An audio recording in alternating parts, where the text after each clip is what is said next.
In fact దగ్గరలో కాదు, ఇప్పుడు మనం అమరావతి పెవిలియన్, బ్రిటిష్ మ్యూజియంలో భాగమైనటువంటి అమరావతి పెవిలియన్లోకి మనం ఎంటర్ అవుతున్నాము.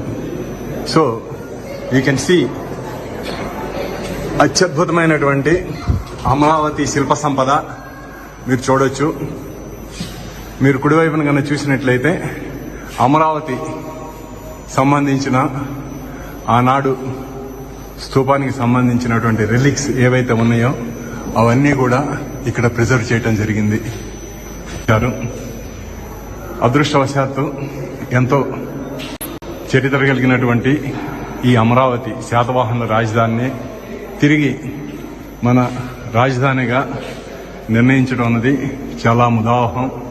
ఎందుకంటే అమరావతి అన్నది కేవలం భారతదేశంలోనే కాదు, ప్రపంచ ప్రఖ్యాతి చెందినటువంటి నగరం. ఎంతోమంది చరిత్రకారులకి, ఆర్కియాలజిస్టులకి కూడా అమరావతి అన్నటువంటిది చాలా ఇంపార్టెంట్. చాలా చేసుకోవడం అన్నది మన అదృష్టం. ఎందుకంటే మనకి ఆంధ్ర రాష్ట్రంలో అమరావతిని మించి ముఖ్య పట్టణం కానీ, అమరావతిని మించిన చారిత్రకమైనటువంటి పట్టణం కానీ మనకి లేదు.